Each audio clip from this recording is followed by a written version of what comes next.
제목은 두려움, 실체 없는 사탄의 거짓말 드러나고 파쇄되다. 느헤미야 4장 7절부터 15절 말씀입니다. 우리 함께 읽겠습니다. 시작. 산발락과 도비아와 아라비아 사람들과 암몬 사람들과 아스도 사람들이 예루살렘 성이 중수되어 그 허물어진 틈이 메꾸어져 간다 함을 듣고 심히 분노하여 다 함께 꾀하기를 예루살렘으로 가서 치고 그곳을 요란하게 하자 하기로 우리가 우리 하나님께 기도하며 그들로 말미암아 파수꾼을 두어 주야로 방비하는데 유다 사람들은 이르기를 흙무더기가 아직도 많거늘 짐을 나르는 자의 힘이 다 빠졌으니 우리가 성을 건축하지 못하리라 하고 우리의 원수들은 이르기를 그들이 알지 못하고 보지 못하는 사이에 우리가 그들 가운데 달려 들어가서 살육하여 역사를 그치게 하리라 하고 그 원수들의 근처에 거주하는 유다 사람들도 그 각처에서 와서 10번이나 우리에게 말하기를 너희가 우리에게로 와야 하리라 하기로 내가 성벽 뒤에 낮고 넓은 곳에 백성이 그들의 종족을 따라 칼과 창과 활을 가지고 서 있게 하고 내가 돌아본 후에 일어나서 귀족들과 민장들과 남은 백성에게 말하기를 너희는 그들을 두려워하지 말고 지극히 크시고 두려우신 줄을 기억하고 너희 형제와 자녀와 아내와 집을 위하여 싸우라 하였느니라. 우리의 대적이 우리가 그들의 의도를 눈치챘다 함을 들으니라. 하나님이 그들의 꾀를 패하셨으므로 우리가 다 성에 돌아와서 각각 일하였는데. 아멘. 어떤 우리 그 아이 엄마가 오늘 제가 우연히 이렇게 만났는데 그 얘기를 하더라고요. 목사님, 느헤미야 기도회를 하는데 너무 삶이 단조롭대요. 단순해진대요. 그냥 애들 학교 갔다 오면 같이 준비해서 기도회 나왔다가 집에 들어가서 자는 거예요. 그러니까 삶이 되게 심플해진다는 거예요. 그러니까 너무 좋다고 그러더라고요. 그리고 애들도 일찍 잔대요. 할렐루야. 그리고 어떤 비즈니스맨을 제가 또 만났는데 그러더라고요. 목사님, 저녁 시간을 제가 정리를 하니까 편하다는 거예요. 그리고 그걸 깨달았대요. 내가 쓸데없는 저녁 시간이 꽤 많았구나. 그런 고백을 하더라는 거예요. 여러분 정말 해보십시오. 여러분 달라집니다. 내 삶이 바뀝니다. 삶이 명확해집니다. 아멘. 이제 말씀 나누겠습니다.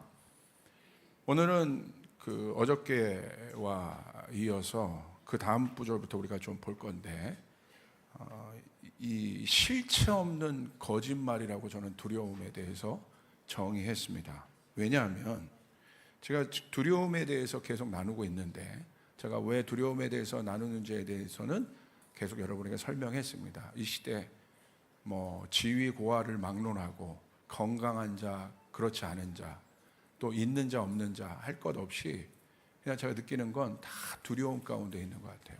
잠재적인 두려움. 근데 여러분 그 잠재적인 두려움이 왜 생기느냐, 본질적으로 왜 그러냐면요, 천국에 대한 소망이 없기 때문이에요. 천국에 대한 확신이 없기 때문에. 있는 자나 없는 자나 천국은 똑같은 거예요. 천국에 대한 확신이 없으면 두려워요. 있어도 두렵고 없어도 두려워요. 힘을 가져도 두렵고 힘이 없어도 두렵습니다. 그래서 제가 이 말씀이 이해가 되는 거예요. 마지막 때는 천국 복음을 전해라. 이게 마지막이 되면 될수록 너무 명확해지는 겁니다. 여러분 천국의 확신을 갖고 사시길 바랍니다. 아멘. 왜냐하면 우리 한번 보겠습니다. 두려움은 하나님으로부터 온 것이 아닙니다. 두려움은 어두움으로부터 온 것입니다. 우리가 두려움의 정의를 한번 보길 바라요. 성경에 기록된 가장 첫 번째 두려움은 아담과 하와의 범죄 이후에 나타납니다. 그전에는 두려움이 분명히 없었습니다. 창세기 3장 9절부터 10절 우리 한번 보겠습니다. 여호와 하나님이 아담을 부르시며 그에게 이르시되 내가 어디 있느냐. 이르되 내가 동산에서 하나님의 소리를 듣고 내가 벗었으므로 두려워하여 숨었나이다. 그런데 잘 보세요. 이 구절이 어마어마한 구절이에요. 제가 창세기에 대한 설명을 많이 하는데 특별히 아담과 하와에 대한 이야기를 진짜 많이 하지 않습니까? 캘수록 끝이 없어요. 그 안에 그 안에 있는 계시들이. 왜냐하면 첫 인간에 대한 이야기고 가장 먼저 시작에 대한 이야기이기 때문에 너무너무 중요한 사건입니다. 범죄한 아담을 향한 하나님의 질문은, 잘 들으세요. 잘 들어보세요. 선악과 사건을 묻기 전에 그들이 선악과 사건을 먹은 것이 잘못이지 않습니까? 그 잘못을 묻기 전에 뭐라고 묻습니까? 아담아, 네가 어디 있느냐라고 물으세요. 아직은 선악과 사건을 묻지 않으십니다. 이 포인트를 잘 보셔야 돼요. 놀라운 말씀입니다. 아담을 향한 하나님의 질문은 아담이 있어야 할 자리에 대한 질문이에요. 자리에 대한 질문은 어떤 질문이냐면 존재됨에 대한 질문입니다. 어떠한 하나님의 피조물이라도 여러분 그냥 있는 여러분 존재가 없습니다. 다 하나님의 계획이 있습니다. 하나님의 의도된, 창조하신 의도된 목적이 있습니다. 그것이 있어야 할 자리가 바로 그것을 나타내는 것입니다. 여러분, 팔이 팔 위치에 붙어 있어야 역할을 감당하고 팔이 다리에 붙어 있으면 어떻게 되겠습니까? 말이 안 되겠죠. 상상이 안 되시죠? 그러니까 모든 피조물은 있어야 할 자리가 있다는 겁니다. 하나님의 형상으로 아담이 당연히 있어야 할 자리는 어디입니까? 하나님 앞입니다. 그런데 선악과에 대하여 묻기 전에 하나님이 더 강조하신 것은 아담이 있어야 될 자리인데, 잘 보세요. 선악과에 대한 질문은 10절에 언제 하시냐면 그 이야기를 듣고 아담이 이렇게 대답합니다. 내가 벗었으므로 두려워하여 숨었나이다. 아직은 선악과 질문을 안 하세요. 그런데 언제 이제 선악과에 대해서 파고들기 시작하냐면 이 대답 때문에 하시는 거예요. 내가 벗었으므로 두려워하여 숨었나이다. 창세기 3장 11절 보세요. 이 말에 대해서 하나님 뭐라고 얘기하십니까? 이르시되 누가 너의 벗었음을 네게 알렸느냐? 내가 내게 먹지 말라 명한 그 나무를 내가 먹었느냐? 이때 나오죠. 그 전에는 이 질문 안 하신 거예요. 네가 있어야 될 자리가 어디냐? 이렇게 물으셨는데 아담이 뭐라고 대답합니까? 그것에 대해서 대답하지 않고 내가 있어야 될 자리는 하나님 앞입니다. 그렇게 대답하지 않았어요. 뭐라고 얘기하면 자기의 상태를 지금 얘기한 거예요. 내가 벗었으므로 두려워하여 숨었나이다. 그러니까 하나님이 이제 그 다음 단계에 뭐라고 하십니까? 누가 네 벗었음을 알렸느냐? 벗었기 때문에 두려워하여 숨었다는 거예요. 아담의 두려움은 무엇입니까? 그가 벗었다는 사실을 알기 때문입니다. 하나님의 말씀을 어긴 일에 대한 엄청난 수치심이 벗었음으로 나타납니다.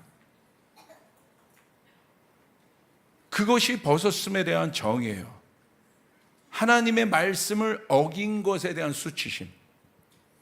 그리고 아담은 그것 때문에 두려워하여 숨습니다. 하나님의 안타까움은 무엇이겠습니까? 선악과를 먹은 일이 아니에요. 아담과 하와가. 그가 두려워하기 때문인 거예요. 네가 왜 두려워해? 왜 두려워하는 거야 도대체? 두려워하는 이유가 뭐야? 벗었기 때문에. 그러면 누가 너를 벗게 한 거야? 먹지 말라는 그 선악과를 왜 먹었어? 그 다음부터 하나님 이제 물으시는 거예요. 강력하게. 결국 그것 때문인데. 여러분 잘 들어보세요. 여기에서 하나님의 안타까움은 아담이 하나님의 낯을 피해 두려워서 숨었다는 거예요. 선악과를 먹은 일이 여러분 하나님 앞에 아픈 일이지만 그것 때문에 하나님의 낯을 피하여 두려워서 숨었다는 것. 그래서 하나님은 그거보다 뭘 먼저 물으신 거예요? 네가 어디 있어야겠니? 선악과를 먹은 어떤 것을 지적하기 전에 두려워서 숨는 아담을 보고 여러분 하나님의 안타까움은 그가 하나님을 피하여 두려워 숨었다는 그 사실 자체를 하나님은 안타까워하신 것입니다. 여기서 우리는 두려움의 정체를 알아야 합니다. 두려움은 더 이상 방법이 없다고 생각하는 거예요. 아담이 왜 숨었겠어요? 나 끝났다. 더 이상 방법이 없다. 방법이 있다고 생각하면 그가 안 숨었을 거예요. 두려움은 끝이라고 생각하는 것입니다. 나 이제 끝났다. 하나님 말씀 어겼다. 이제 끝났어. 나 사망이야. 죽은 거야. 그래서 숨은 거예요. 그게 두려움이에요. 두려움은 아무 방법과 소망이 없어서 끝없는 나락으로 나는 이제 추락할 거야 이제. 그리고 끝없이 그 부정적인 생각에 여러분 문이 열어진 거예요. 이게 두려움이에요. 여러분 두려워하는 사람의 특징을 보십시오. 끝이 없어요. 그 부정적인 생각이. 그리고 어디까지 갑니까? 나락까지 가요. 그게 바로 두려움의 정체입니다. 그런데 아담이 끝없는 나락으로 추락했습니까? 저는 반문합니다. 그게 아담이 생각하는 두려움이에요. 두려움의 정체예요. 내가 하나님의 낯을 피하여 벗었으므로 두려워서 숨었습니다. 방법이 없습니다. 그런데 여러분 보세요. 끝없는 나락으로 추락했습니까? 에덴 동산에서 여러분 아담이 추방됐지만 여러분 아담의 인생을 보십시오. 아담이 그냥 가인을 여러분 또 낳긴 했지만 여러분 그 원죄의 어떤 표본이 되는 가인을 낳기는 했지만 아벨을 또한 낳지 않습니까? 아담을 통하여 그 다음 자손들이 이어지지 않습니까? 정말 끝입니까? 두려움 가운데 있는 분들은 한번 생각을 해봐야 돼요. 우리가 이 두려움의 정체를 알아야 돼요. 정말 끝이냐는 거예요. 하나님의 형상이 완전히 파괴되어서 다시 여러분 회복되지 않았습니까? 하나님의 형상이 파괴됐습니다. 그런데 다시 회복되지 않았습니까? 죄악의 사슬에 묶여서 완전한 지옥 갈 인생이 되었습니까? 그렇지 않습니다. 아담은 결국 두 번째 아담 예수 그리스도를 통해 하나님의 형상으로 완전히 회복됩니다. 할렐루야. 나락으로 떨어지지 않습니다. 죄악의 사슬에 영원히 묶여있지 않습니다. 잘 보십시오. 죽을 고비에 있었던 가늠한 여인이 여러분 두려움 가운데 있었습니다. 나 끝났다고 생각했어요. 그런데 예수님을 만나서 어떻게 됩니까? 살아납니다. 죽었던 나사로가 끝이에요. 인간들이 볼 때는. 그런데 예수를 만나서 나사로가 살아납니다. 사형 선고가 언도된 어떻게 보면 시한부 인생의 혈루병 여인이 여러분 이제 끝이죠. 방법이 없죠. 희망이 없죠. 그러나 예수를 만나서 혈루병 여인이 살아납니다. 탕자가 아버지 집에서 회복됩니다. 400년 넘게 종으로 있었던 이스라엘 백성이 출애굽하여 약속의 땅 가나안을 정복합니다. 할렐루야. 400년 동안 여러분 이스라엘 백성들이 여러분 생각해 보세요. 끝이라고 생각했을 거예요. 끝났구나 이제 이스라엘은. 종의 제너레이션과 제너레이션을 걸쳐 종으로 살아간 그들에게 희망이 있었겠습니까? 없습니다. 그런데 여러분 끝입니까? 정말 그들이 종으로 끝났습니까? 하나님의 출애굽은 무엇입니까? 그들을 종에서 건져내신 것이에요. 그리고 약속의 땅을 차지할 여러분 하나님의 사람들로 세우신 것이에요. 언약의 백성으로 만드신 것이에요. 간음과 살인 교사까지 한 다윗이 여러분 끝났습니까? 어떻게 보면 끝이죠. 그 상황에서 다윗은 끝입니다. 근데 어떻습니까? 다윗을 향한 하나님의 긍휼은 또 다윗이 범죄했던 다윗이 하나님 앞에 회개하여 나갔을 때 하나님은 다윗을 살리십니다. 아멘. 우리 자신을 한번 생각해 봅시다. 정말 끝입니까? 지옥 갈 우리들이었어요. 지옥 갈 우리들이 예수님 만나 천국 가게 되었습니다. 믿으시면 아멘 하시길 바랍니다. 예수님 모르면 여전히 파산에 가까운 우리 조씨 가문이 저희 집이 3대가 예수님을 믿는 가문이 되었고 주의 종들이 나오기 시작했고 교회를 세우기 시작했습니다. 할렐루야. 끝입니까? 예수를 몰랐던 우리 가문은 완전 끝과 같았어요. 제가 어렸을 적에 우리 집을 생각해 보면 파산이에요. 아무것도 없어요. 절망입니다. 그런데 끝이냐고요. 그래서 저는 이야기합니다. 두려움은 실체 없는 거짓말입니다. 여러분 아담과 하와가 그 실체 없는 두려움 가운데 여러분 그들이 낭망하고 절망하고 있었어요. 그런데 그것으로 끝나지 않았다는 거예요. 성경은 첫 번째 아담으로 끝나지 않았다는 거예요. 왜 예수님이 첫 번째 아담, 그냥 예수가 아니라 두 번째 아담이라고 해서 오셨을까요? 그 첫 번째 아담을 예수님 포기하지 않으신 거예요. 하나님 포기하지 않으신 것이에요. 아멘. 그렇기 때문에 우리들에게, 그리스도인들에게 두려움은 없습니다. 없습니다. 없습니다. 우리가 아무리 어려운 상황의 가운데 있어도 하나님의 사람에게는 두려움이 없습니다. 두려움은 실체 없는 거짓말입니다. 여러분 믿으시면 아멘 하시길 바랍니다. 산발락과 도비아는 4장 7절 이후부터 어저께 우리가 봤습니다. 그들의 협박이 점점 세져요. 그러나 그들의 협박은 실체 없는 거짓말이에요.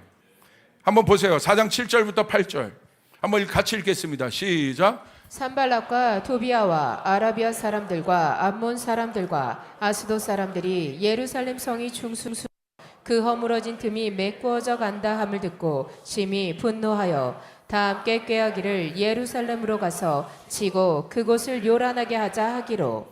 예루살렘이 중수되어 허물어진 틈이 메어져 간다는 소식을 듣고 그들은 분노합니다. 그리고 8절에 보세요. 다 함께 그들이 꾀합니다. 계략을 짜요. 어떻게? 예루살렘으로 가서 치고 그들을 죽이자는 거예요. 그리고 그것을 요란케 하자는 거예요. 그리고 이 산발락과 도비아의 이 계략이 이스라엘을 죽이겠다는, 유다인들 그들을 죽이겠다는 그들의 그 협박과 같은 어마어마한 소식이 이스라엘 백성들에게 전해집니다. 이스라엘 백성의 반응을 한번 보십시오. 느헤미야 4장 10절부터 12절 보세요. 뭐라고 반응합니까? 유다 사람들은 이르기를 흙무더기가 아직도 많거늘, 그 소식을 듣고 이런 얘기를 해요. 짐을 나르는 자의 힘이 다 빠졌으니 우리가 성을 건축하지 못하리라. 뭐라고 얘기해요? 힘이 빠졌단 말이에요. 어떻게 보면 그것이 팩트일 수 있어요. 그런데 그 소식을 들으니까 더 빠지는 거예요. 더 힘든 거예요. 왜? 그 다음부터는 힘이 빠져도 언약을 붙잡고 소망이 있으면 여러분 힘들어도 여러분 웃을 수 있어요. 할렐루야. 힘들어도 여러분 기지개 한번 쭉 펴고 힘내자 하면서 마음을 다잡을 수가 있어요. 근데 힘이 빠졌어요. 이게 팩트입니다. 일을 많이 했기 때문에. 그런데 뭐라고 얘기합니까? 두려움이 그들에게 엄습한 거예요. 그러면서 그들이 뭐라고 해요? 힘이 빠진 것과 전혀 상관없는 얘기를 얘기해요. 성을 건축하지 못하겠다 말합니다. 부정적인 생각으로 인한 패배주의에 휩싸입니다. 안 그랬었어요. 근데 왜 그렇습니까? 그게 두려움의 정체라는 거예요. 부정적인 패배주의. 아직 실체도 없어요. 지금 잘 보세요. 우리가 느끼는 두려움이 실체가 있냐고요. 우리가 깊이 봐야 돼요. 두려움의 정체를. 하나님 우리에게 두려움을 주는 분이 아니세요. 할렐루야. 할렐루야. 그렇기 때문에 이 교회는 이 마지막 때에 어떻게 보면 이 두려움이 모든 사람의 마음 가운데, 이 현대인들 가운데 지고화를 막나고 모든 사람들 가운데 이 잠재적인 두려움이 있는 이때에 우리는 진짜 복음을 얘기해야 되는 거예요. 그거 실체 없어. 그거 실체 없어. 실체가 있습니까? 근데 그리스도인들이면서도 여러분 속아요. 그리스도인들이면서 패배주의에 휩싸여요. 그리스도인들이면서 똑같이 이렇게 세상 사람들과 똑같이 고백해요. 난 끝났어. 나는 아무것도 아니야. 나는 안 돼. 지금 여러분 어떤 결말도 없는데 이러는 거예요. 지금 11절 보세요. 우리 원수들이 이르기를 그들이 알지 못하고 보지 못하는 사이에 우리가 그들 가운데 달려들어가서 살육하여 역사를 그치게 하리라 하고, 원수들이 쥐도새도 모르게 와서 우리를 살육할 것이라고 말합니다. 뭡니까? 두려움에 가득 차 있어요. 그 소식을 듣고. 이 두려움, 이 실체 없는 두려움의 힘을 보십시오. 그들의 생각과 감정을 이미 지배하고 있는 거예요. 야, 우린 죽겠다. 이제 끝났다. 야, 느헤미야 따라서 뭔가 하려고 했는데 이거 뭐야 이거. 12절 보세요. 그 원수들의 근처에 거주하는 유다 사람들도 그 근처에 와서 10번이나 우리에게 말하길 너희가 우리에게로 와야 하리라. 뭐라고 얘기합니까? 원수들이 근처에 거주하고 있다고 그들이 두려워 떨고 있습니다. 원수들 앞에서. 원수마귀는 언제나 사람을 협박합니다. 여러분, 아담과 하가 벗었으므로 여러분 낯을 피하여 두려워서 숨었다고 하고 있어요. 하나님이요, 그들이 왜 두려워하고 있는 정체를 알아요. 그럼 왜 벗었느냐? 그 벗은 이유가 너희가 선악과를 먹은 거잖아. 거기서 그 다음 단계 구절, 그 다음 구절이 연결되지 않지만 하나님의 그 말씀 안에는 뭐가 있는 거예요? 누가 그렇게 한 거야? 누가 너희를 그렇게 한 거야? 사단이잖아요. 하나님은 사단을 보고 있는 거예요. 이 두려움의 어떤 소스가 된 사단을 보고 있는 거예요. 우린 잘 알아야 돼요. 두려움 뒤에 사단이 있다는 것을 알아야 돼요. 그래서 영적인 거예요. 아멘. 우리는 잘 봐야 됩니다. 산발락과 도비아의 계략과 협박을 들었을 때 그들은 두려움에 사로잡혀. 그런데 잘 보세요. 두려움은 언제나 실체 없는 사단의 거짓말이에요. 쫓아겠습니다. 두려움은 아예 문장을 외우세요. 제가 이거 문장을 기도할 때 만든 문장이에요. 언제나 이 두려움의 정의예요. 두려움은 실체 없는 사단의 거짓말. 실체가 없단 말입니다. 실체가 없단 말입니다. 목사님, 저 암이 있잖아요. 그게 실체잖아요. 여러분, 그런다고 해서 여러분 끝나지 않아요. 하나님이 영원한 생명을 주고 계신 하나님 안에 있단 말입니다. 안에 있단 말입니다, 여러분이. 내가 지금 재산적으로 파산한 것 같아요. 끝나지 않아요. 여러분이 그 영원하신 하나님 안에 있단 말입니다. 그게 실체란 말이에요. 보이는 것이 실체가 아니라 보이지 않는 것이 실체인 거예요. 이게 복음인 거예요. 우리는 보이지 않는 것을 봐야 돼요. 근데 왜 보이는 것 같고 자꾸 그럽니까? 실체 없는 두려움의 정체를 보고 왜 낭망합니까? 우린 잘 알아야 돼요. 망할 것 같고 죽을 것 같지만 여러분 팩트입니다. 그들이 죽었습니까? 다윗이 죽었습니까? 혈루병 여인이 죽었습니까? 나사로가 죽었습니까? 그러므로 두려움에 사로잡혀 절망에 빠지는 일, 부정적인 생각 속에 아무것도 할 수 없다고 포기하는 것은 실체 없는 사단의 거짓말에 속는 것이에요. 믿으시면 아멘 하시길 바랍니다. 깨어날지어다. 이 느헤미야 50일 기도회를 통해서 사단의 정확한 여러분 거짓말을 파쇄해야 되는 거예요. 아멘. 그래야지 우리는 하나님의 일을 감당할 수 있어요. 그래야 진짜 믿음이 들어오게 돼요. 진짜 믿음이 들어와야 하나님의 일이 세워지는 거예요. 인간의 능력으로 쓰는 게 아닙니다. 아멘. 이제 다 회개하세요. 하나님의 사람이면서 그렇게 말했던 거 회개하세요. 하나님의 사람이면서 그런 감정을 가졌던 거 회개하세요. 두려움은 위로의 문제가 아니에요. 파쇄돼야 되는 문제입니다. 근데 왜 위로를 구합니까? 파쇄해야 될 문제라는 거예요. 위로는 하나님이 하시는 거예요. 두려움은 파쇄돼야 될 문제이다. 두려움을 안고 있는데 그걸 막 위로해요. 무슨 해결이 있습니까, 그게? 그러니까 청소년들도 잘 알아야 돼. 너희들이 그 부정적인 말을 하고 이런 거, 그 뒤에 있는 어마어마한 사단이 있단 말이야. 기도해야 되는 거야. 아멘. 여러분 이해되시면 아멘 하시길 바랍니다. 이해가 되십니까? 이 메시지를 준비하기 위해서 얼마나 기도를 하는지 몰라요. 그런데 이 메시지를 통해서, 이 느헤미야 시리즈를 통해서 주님이 이번 시리즈 처음부터 말씀하신 거, 잠재적인 두려움 없애리라. 그 두려움이 없어야 사랑이신 하나님을 만나요. 하나님의 사랑을 오해하지 않아요. 왜 우리가 하나님 앞에 가지 못합니까? 그것 때문에 그런 거예요. 숨는 거예요. 하나님 오해하는 거예요. 자, 두려움을 파쇄하는 느헤미야의 전략을 봅시다. 첫 번째, 허물어진 틈을 중수합니다. 느헤미야 4장 7절부터 8절 우리 같이 한번 읽읍시다. 시작. 산발락과 도비아와 아라비아 사람들과 암몬 사람들과 아스돗 사람들이 예루살렘 성이 중수되어 그 허물어진 틈이 메꾸어져 간다함을 듣고 심히 분노하여. 여기까지요. 예루살렘이 중수된다는 건 뭐냐면 우리 안에 하나님의 성이, 우리 내면 안에 있는 예루살렘이 중수된다는 것은 뭔가 새로운 것이 만들어지는 것이 아니라 이미 있었던 것, 그러나 파쇄되어 있는 것, 원수에게 뺏긴 것, 그것이 다시 세워지는 것입니다. 그래서 하나님의 성이, 예루살렘이 중수된다는 건 딴 게 아니라 허물어진 틈이 메워지는 것입니다. 잘 보세요. 틈이 결국 성을 무너뜨립니다. 원수는 언제나 틈을 봅니다. 틈이 조그만 여러분 공간이잖아요. 이거 무시하면 안 돼요. 내가 지금 무너졌습니까? 따라 올라가 보세요. 그 틈 때문에 그래요. 갑자기 원수가 이렇게 와서 나를 장악한 게 아니란 말입니다. 원수가 시간차를 갖고 우리 가문에 들어와서 1대, 2대, 3대 밑에 가서는 어마어마한 대문을 만들어 놓은 거예요. 작은 틈을 무시하지 마세요. 작은 여우 한 마리가 포도밭 전체를 여러분 망칩니다. 그렇기 때문에 여러분 구체적으로 생각하셔야 돼요. 첫 번째 부정적인 생각을 쳐내야 돼요. 할렐루야, 그게 틈이에요.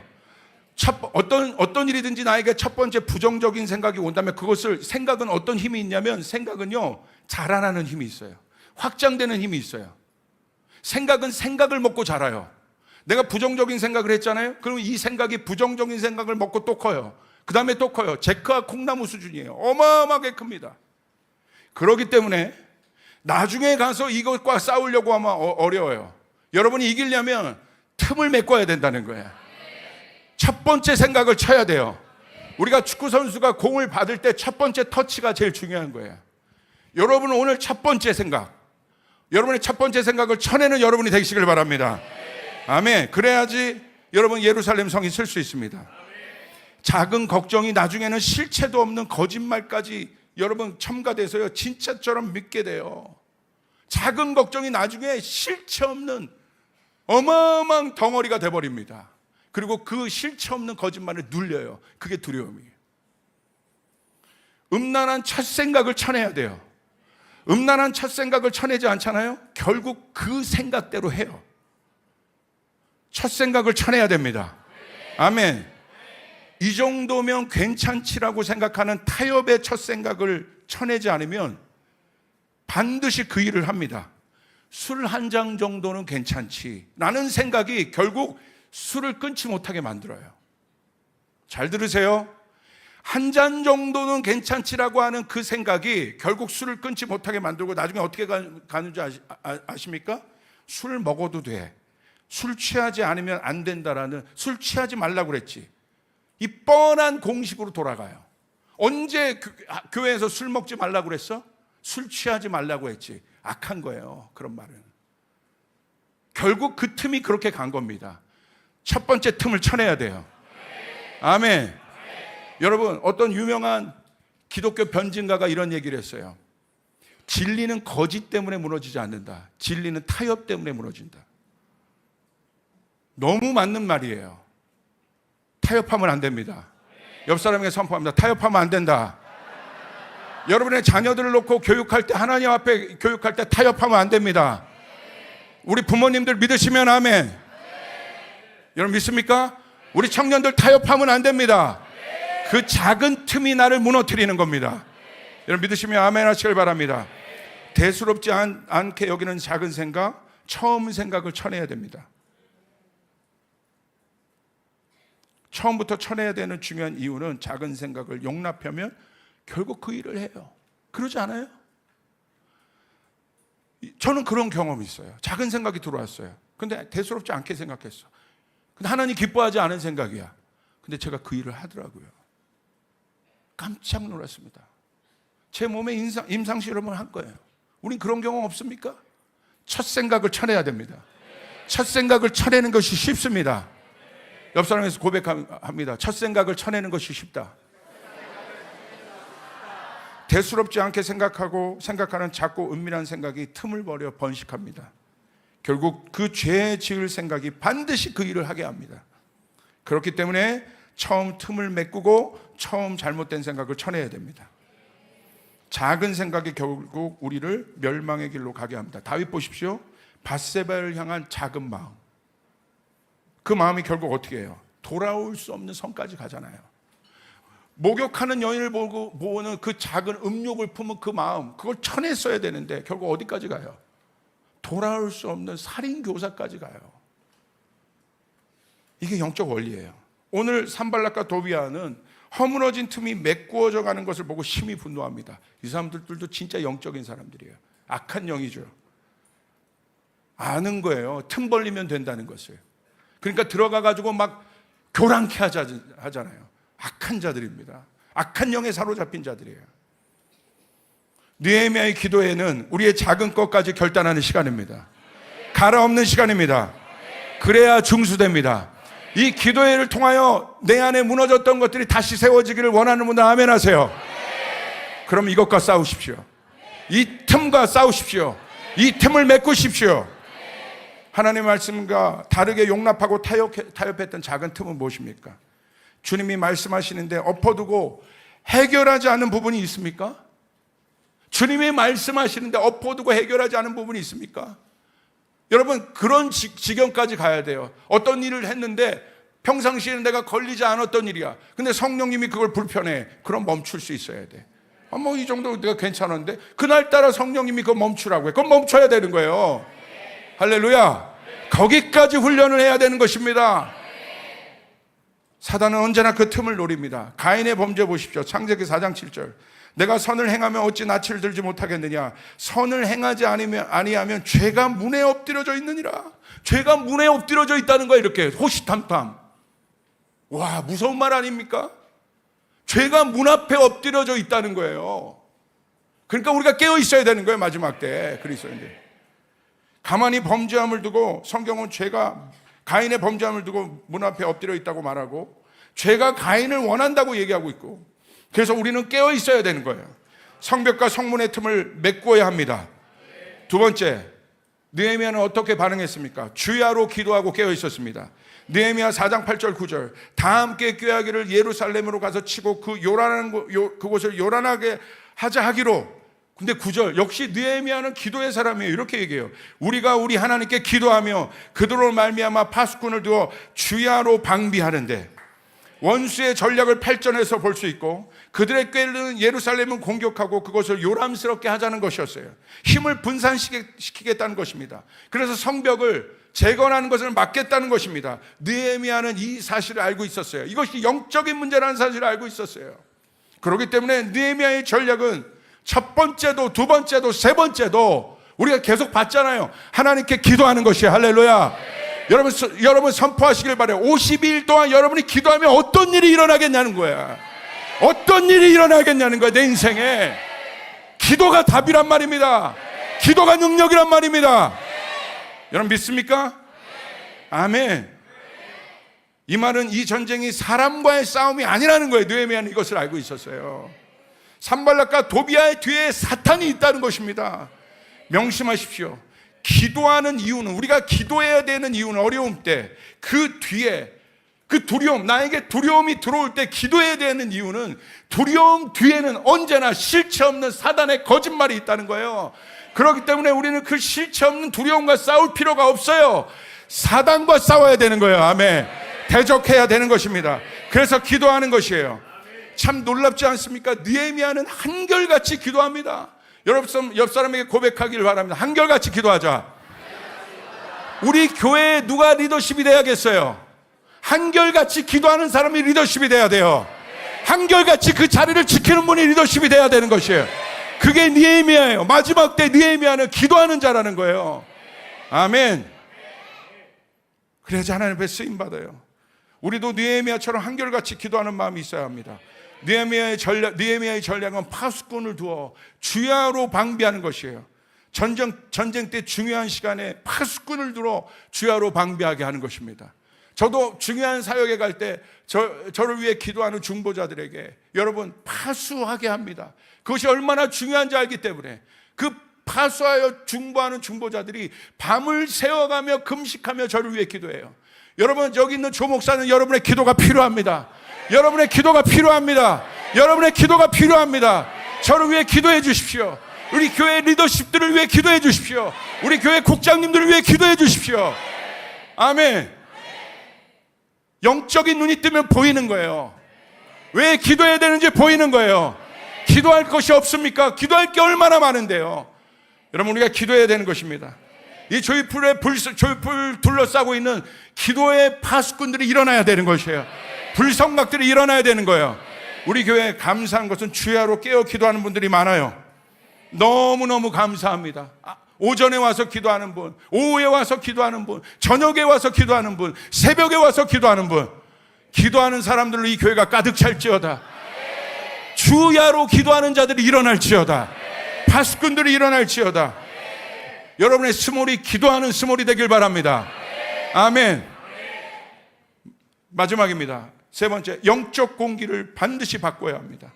느헤미야 4장 10절 12절에 보면 이스라엘 백성들이 두려움과 패배주의에 사로잡혀 있습니다. 이때 지도자가 해야 될 가장 중요한 일은 영적 공기를 바꿔야 되는 거예요. 타이밍을 놓치지 말아야 합니다. 싸움은 기세입니다. 쫓아가서 싸움은 기세이다. 기사가 꺾이면 지는 것이다. 여러분 보세요. 월드컵. 한국의 기세에 실제적인 그 다큐멘터리가 있어요. 이태리 사람들이 들어와서, 이태리와 저희가 축구로 상대가 안 되거든요.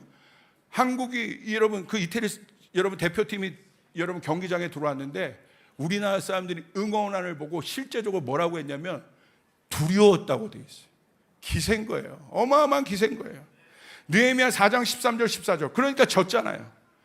내가 성벽 뒤에 낮고 넓은 곳에 백성이 그들의 종족을 따라 칼과 창과 활을 가지고 서 있게 하고 14절 내가 돌아본 후에 일어나서 귀족들과 만장들과 남은 백성에게 말하기를 너희는 그들을 두려워하지 말고 지극히 크시고 두려우신 주를 기억하고 너희 형제와 자녀와 아내의 집을 위하여 싸우라 하였느니라. 할렐루야.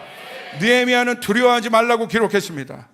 사람을 두려워하지 말고 지극히 크고 두려우신 주를 기억하라고 말합니다. 그렇기 때문에 여러분 공기를 바꾼다는 건 뭐냐면 상황과 사람을 보고 있던 사람과 사람에게 인식되고 있는 집중하고 있는 그 여러분 시선의 틀을 하나님 앞에로 바꾸는 것이 하나님께로 바꾸는 것이 공기를 바꾸는 것이에요. 정신 차려 하나님을 봐. 정신 차려 하나님을 봐. 제가 여러분 화정성전에 있을 때 교회가 여러분 나가야 되는 위기에 있었어요. 교인들에게 말도 못하고 답답하고 돈도 없고 여러분 나가야 될 여러분 시간들은 다가오고 제가 맨날 두려워하고 끙끙 앓고 있고 금식해도 해결 안 되고 두려워하고 있었어요. 그때 김무열 목사님의 사모님 유민경 목사님이 저에게 전화했어요. 제가 막 끙끙 앓는 소리를 하니까 갑자기 저한테 조 목사님 정신 차리세요. 그런데 그 얘기를 듣는데 하나님이 계시잖아요. 그 입술을 써서 저를 깨워내더라고요. 그때 제가 공기가 전환이 되더라고요. 맞아, 하나님이 계시지. 공기를 전환한다는 거, 영적 공기를 바꾼다는 건 지도자가 해야 될 일이에요. 하나님을, 여러분 사람을 보지 말고 상황을 보지 말고 하나님을 보라는 거예요. 그때 공기가 바뀌게 됩니다. 우리 가장들은 그 이야기를 여러분의 가정에 선포해야 돼요. 여러분 일터에서 그 일들을 선포해야 되는 거예요. 여러분의 영역에서 그 일들을 선포해야 돼요. 사람을 보지 마, 실망할 뿐이야.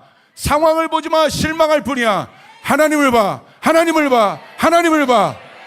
우리 청년들이여 하나님을 볼지어다. 하나님을 볼지어다. 그때 공기가 바뀌어지기 시작합니다. 느헤미야가 실제로 공기를 바꿔버립니다. 여러분 마지막 느헤미야가 아주 중요한 얘기를 해요. 자, 마지막입니다. 싸워야 될 이유를 얘기해요. 오늘 여러분 잘 들으십시오. 특별히 부모님들 잘 들으세요. 느헤미야는 싸우라고 얘기해요. 두려워하지 말고 이제 싸워. 공기를 바꾸고. 왜? 뭐라고 고백합니까? 14절. 너희는 그들을 두려워하지 말고 지극히 크시고 두려우신 주를 기억하라. 왜? 너희 형제와 자녀와 아내의 집을 위하여 싸우라. 이 부분이 너무 중요한 거예요. 우리도 이와 같은 고백이 있어야 됩니다. 내가 싸우지 않으면 결국 내 자녀들이 원수의 밥이 돼요. 명심하시길 바랍니다. 우리 부모님들. 내가 싸우지 않으면 내 자녀들이 원수들의 밥이 된다는 사실이에요. 왜 그걸 모릅니까? 우리 부모님들 왜 그걸 모릅니까? 언제 희희낙낙할 시간이 어디 있습니까? 여러분 낭망할 시간이 어디 있습니까? 내가 내 세대에 이 싸움을 싸우지 않으면 느헤미야가 얘기하는 거예요. 너희가 이 싸움을 싸우지 않으면 너희 형제와 자녀와 아내의 집을 위하여 네가 지금 싸우지 않으면 원수의 밥이 돼. 그래도 안 싸울 거야? 여러분 이것이 저의 호소예요. 이 느헤미야의 기도를 통해서 우리가 기도해야 되는 이유입니다. 우리 청년들이 싸우지 않으면 이 유스들이 어떻게 할 거냐는 거야. 그래도 여러분 나만 보는 신앙을 갖겠습니까? 얼마나 이기적인 거예요. 우리 청년 세대가 싸우지 않으면 여러분 후배 세대, 여러분 유스 세대는 원수들의 밥이 돼요. 결국 내가 싸우지 못했기 때문에 얘네들이 싸울 수밖에 없어요. 그렇기 때문에 우리가 싸워야 되는 거예요. 우리 부모들이 기도할 수 있을 때 싸워야 되는 것이에요. 이 교회 나와 싸워야 되는 거예요. 이 리더십들이 싸워야 되는 거예요. 우리 목회자들이 싸워야 되는 거예요. 느헤미야는 싸워야 되는 이유를 얘기했어요. 우리가 지금 싸우지 않으면 결국 우리 자녀 세대가 어려움에 처하고 부모 세대들이 깨어 있어야 되는 거예요. 잘 보세요. 정말 여러분 이 사실을 믿습니까? 여러분 정말 믿습니까? 우리가 지금 차별금지법과 싸우지 않으면, 다시 한번 명합니다, 좌우 아니야. 똑바로 듣기를 바래. 우리가 하나님의 법을 가진 자들이 이 차별금지법과 우리가 싸우지 않으면 이 아이들은 어떻게 할 거예요? 얘네들이 싸운단 말이에요. 얘네들이 싸우며 피 흘려 전사할 거란 말이야. 이게 느헤미야가 싸워야 되는 이유예요. 싸우라, 싸우라, 싸우라, 일어나라. 아멘. 여러분 믿습니까? 청년들, 여러분이 이 법과 싸우지 않으면 여러분 후배들, 앞으로 여러분이 결혼해서 여러분이 낳게 될 여러분의 자녀들은 어떻게 보면 원수들의 밥이 될 뿐만 아니라 노예 생활할 수도 있어요. 그러니까 싸워야 되는 거야. 그러니까 싸워야 되는 거야. 그러니까 일어나 기도해야 되는 거예요. 아멘. 우리가 지금 싸우지 않으면, 싸우라. 싸워야 될 이유이다. 너희가 일어나야 될 이유이다. 아멘. 결국 어떻게 됩니까? 느헤미야 4장 15절 끝나요. 그 실체 없는 거짓말이, 우리의 대적이 우리가 그들의 의도를 눈치챘다함을 들으니라. 하나님이 그들의 꾀를 패하셨으므로 우리가 다 성에 돌아와서 각각 일하였는데. 할렐루야. 여러분 정말 이 사실을 믿습니까? 그래서 기도해야 되는 겁니다. 기도하며 차별금지법 막을 수 있습니다. 우리 다음 세대를 보호할 수 있습니다. 나만 생각하는 그 여러분 세대적 이기주의에서 좀 나와서 이제는 세대를 위하여 싸우고, 시대를 위하여 싸우고, 이 나라를 위하여 싸우고, 교회를 위하여 싸우고, 이 자녀들을 위하여 싸우고, 내 가정을 위하여 싸우고, 하나님을 위하여 싸우란 말이에요. 그게 그리스도인이요, 느헤미야의 군사들이요, 이 52일 때 일어나는 하나님의 사람들입니다. 그렇게 될 때 뭐라고 합니까? 하나님이 그들의 꾀를 패하셨으므로. 이게 실체 없는 거짓말이란 말입니다. 여러분 결국 거짓말은 드러나게 될 것입니다. 이 대한민국을 여러분 붙잡고 있는 거짓말의 영은 예수의 이름 명언에 떠나갈지어다. 떠나갈지어다. 우리 학교에 흐르고 있는 거짓말적인 교육들은 예수의 이름 명언에 떠나갈지어다. 우리 역사 가운데 있는 거짓말적인 교육은 예수의 이름 명언에 떠나갈지어다. 진리 위에 서길 바랍니다. 하나님의 법 위에 서길 바랍니다. 하나님의 말씀 위에 서길 바랍니다. 하나님의 말씀으로 돌아가길 바랍니다. 우리가 싸워야 될 이유입니다.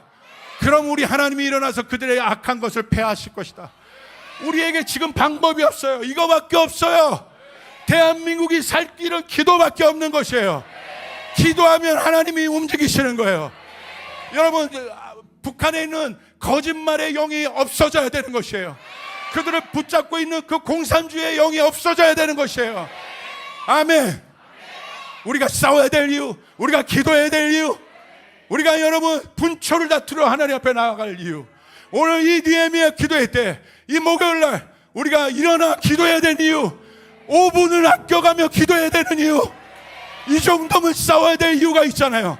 이 정도면 내가 52일 동안 이 기도에 나와야 될 이유가 있지 않습니까?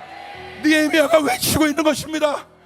네가 싸우지 않으면 네 자식과 네 처자식과 네 가족들은 어떻게 할 거냐? 우리에게 묻고 있는 거예요. 우리라도 기도해야죠. 모든 것이 괜찮다고 하는 이때, 아니요, 우리는 깨어서 기도해야죠. 교회 나와 기도해야죠. 이 교회를 지켜야죠. 여기 있는 부족한 목사를 위해 기도해 주셔야죠. 할렐루야. 여러분 우리 그렇게 가야 돼요.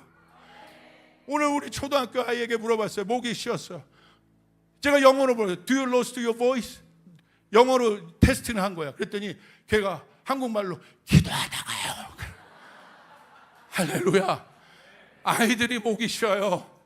여러분 아끼지 마세요. 이 2달은 기도해야 될 때야.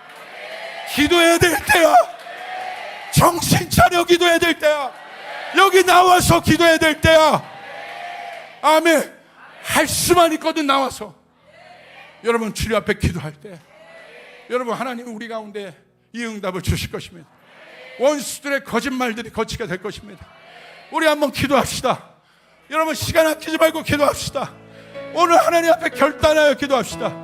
우리가 싸워야 될 이유가 있는 거예요. 우리 부모님들 호소합니다. 느헤미야의 군대로 일어나길 바랍니다. 내가 우리 청년들 호소합니다. 우리 청년들이 기도해야 될 이유가 있는 것입니다. 우리 목회자들이, 우리 리더들이 기도해야 될 이유가 있는 것입니다. 우리 한번 두 손 들어 기도하며 나가겠습니다. 하나님, 내가 이 싸움을 싸우겠나이다. 실체 없는 거짓을 파하겠나이다. 내가 두려워하지 않겠나이다. 주님의 이름 한번 부르며 우리 기도하며 나갑니다. 기도합니다.